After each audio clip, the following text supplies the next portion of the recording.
Hello everyone, today in this video, let's learn conjunction. First, the definition of conjunction. A conjunction is a word which joins two words, phrases, clauses and sentences. Conjunction एक word है जो words को, phrase को, clause को और sentence को join करता है. तो conjunction जो है एक joining word है जो जोड़ने का वर्क करता है sentence में. अब हमें words को join करना आता ही है. जैसे Rahul and Sumit go to market, तो हमने एंड से दो वर्ड्स को ज्वाइन किया. अब हमें सीखना है फ्रेज को, क्लॉज को. तो फ्रेज और क्लॉज जो है वो बहुत ज़्यादा इंपॉर्टेंट है. तो आप ध्यान से देखिए कि फ्रेज क्या होता है. A group of words which does not contain a finite work and work like a part of speech is called a phrase. तो फ्रेज क्या है? फ्रेज एक वर्ड्स का ग्रुप है जिसमें फाइनाइट वर्ब नहीं होगी और वो सेंटेंस में पार्ट्स ऑफ स्पीच की तरह वर्क करता है. तो यहाँ पर फाइनाइट वर्ब हमने पहले पढ़ा हुआ है वर्ब वाले लेसन में. तो वर्ब वाला लेसन जो वर्ब वाली जो पूरी हमारी प्लेलिस्ट है वो सबसे ज़्यादा इंपॉर्टेंट है. तो वर्ब आप सब देखेंगे तो आपको सारी चीज़ें अच्छी तरह से समझ में आएंगी. तो यहाँ पर जो है फाइनाइट वर्ब एक ऐसी वर्ब होती है जो चेंज होती है जब हम उसके सब्जेक्ट को चेंज करते हैं. तो वो जो अगर हो इसमें नहीं होगी. तो यहाँ पर देखिए कैसे होते हैं फ्रेज. एग्जाम्पल में ऑन द टेबल, यहाँ पर जो है एक ये है ग्रुप है वर्ड्स का, मीनिंग होगा इसका लेकिन कंप्लीट मीनिंग नहीं होगा. In the morning waiting for a बस. तो इस तरह से जो है ये होते हैं हमारे phrase.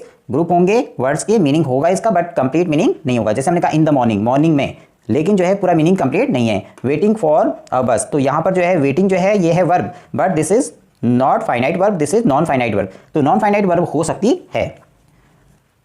Now clause, a group of words which contains a subject and a finite verb is called a clause. अब क्लॉज क्या है? क्लॉज जो है उसमें सब्जेक्ट होगा यानी कि जिसके बारे में हम बात करेंगे और एक वर्ब होगी और वो फाइनाइट वर्ब होगी जो सब्जेक्ट के अकॉर्डिंग जो है चेंज होगी. अब यहाँ पर जो एग्जांपल को देखिए, ही वेंट टू मार्केट.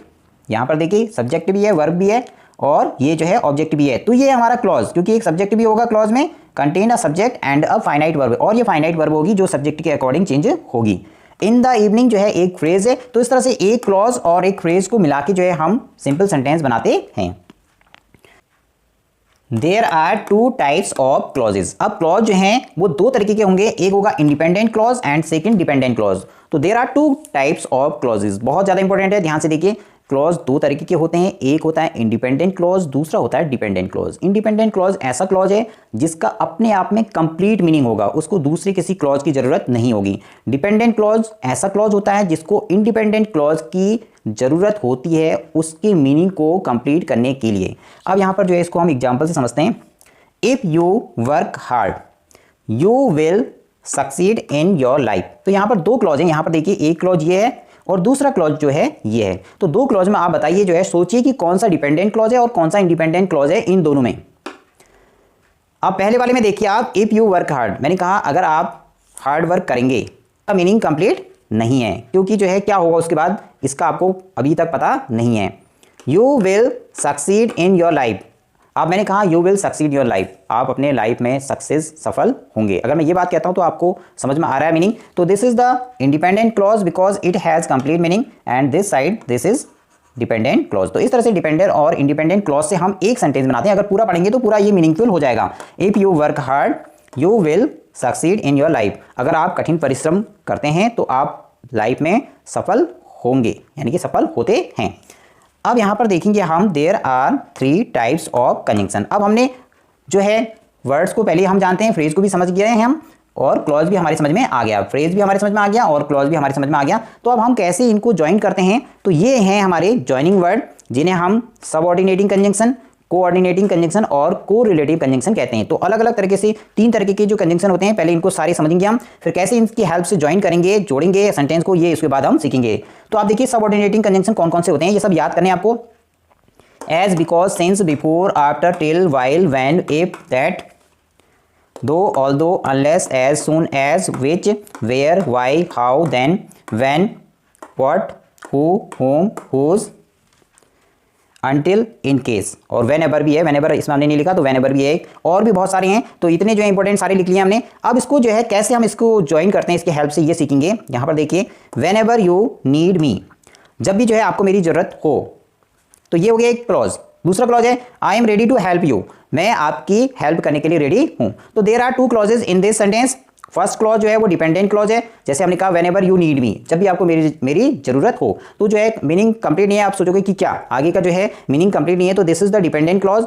अगर मैं ये बोलूँ I am ready to help you, this is meaningful, तो this is the independent clause. तो इस तरह से जो है एक डिपेंडेंट और एक इंडिपेंडेंट क्लॉज को ज्वाइन करके हमने एक सेंटेंस बनाया और इस सेंटेंस को कहते हैं हम कॉम्प्लेक्स सेंटेंस। तो अब आपके लिए एक और नई चीज आ गई, आपको ध्यान देना है, बहुत ही ज्यादा इंपॉर्टेंट है ये। जब भी हम सबऑर्डिनेटिंग कंजंक्शन की हेल्प से एक सेंटेंस बनाएंगे जोड़ के, तो जो है वो उसमें एक डिपेंडेंट क्लॉज होगा, एक इंडिपेंडेंट क्लॉज होगा और उसकी हेल्प से जिस तरीके के सेंटेंस बनेगा उसको हम कॉम्प्लेक्स सेंटेंस कहते हैं।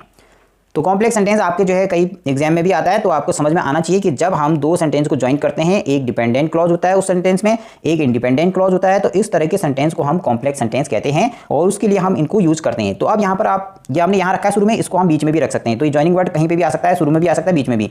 इसको हम ऐसे भी लिख सकते थे, I am ready to help you whenever you need me। तो इस तरह से हम इसको ऐसे भी लिख सकते थे, तो ये कंजंक्शन वाला जो पार्ट है वो बीच में आ जाता। तो ये जो है इस तरह से जो होता है इसे कहते हैं हम सबऑर्डिनेटिंग कंजंक्शन। अब नेक्स्ट हम पढ़ेंगे कोऑर्डिनेटिंग कंजंक्शन। कोऑर्डिनेटिंग कंजंक्शन कौन कौन से होते हैं पहले इन्हें देखते हैं, फॉर, एंड, नॉर, बट, और, यट, सो। तो ये जो है होते हैं कोऑर्डिनेटिंग कंजंक्शन। अब इसको कैसे यूज करते हैं, यहाँ पे देखिए, आई हेल्प्ड यू। अब मैंने यहाँ से कहा था कि मैं आपकी हेल्प के लिए रेडी हूँ, तो मान लो कि मैंने आपकी हेल्प की, आई helped you, I helped you, तो मीनिंग कंप्लीट है, मैंने आपकी हेल्प की। अब यहां पर देखिए यू बिकेम हैप्पी, और आप खुश हुए। तो both the clauses are having complete meaning, दोनों का ही मीनिंग कंप्लीट है, इस वाले का भी और इसका भी, दोनों ही। ये वाला क्लॉज है आई helped you, you became happy, तो इसका भी मीनिंग कंप्लीट है, इसका भी मीनिंग कंप्लीट है। तो ये भी इंडिपेंडेंट क्लॉज हो गया, ये भी इंडिपेंडेंट क्लॉज हो गया। इसको हमने कोऑर्डिनेटिंग कंजंक्शन एंड से ज्वाइन किया है। तो इस तरह के जो सेंटेंस बनेंगे उसको हम कहेंगे कंपाउंड सेंटेंस। ठीक है, तो इस तरह से जो है अगर हम कोऑर्डिनेटिंग कंजंक्शन से कोई सेंटेंस बनाते हैं, इनकी हेल्प से इनको यूज करके, अगर इनको ज्वाइन करने के लिए हम यूज करेंगे, तो उस तरह के सेंटेंस को हम कहेंगे कंपाउंड सेंटेंस। जब हम इस तरह की यूज करेंगे सबऑर्डिनेटिंग कंजंक्शन को और उनकी हेल्प से अगर कोई सेंटेंस बनाएंगे तो उसे कहेंगे कॉम्प्लेक्स सेंटेंस।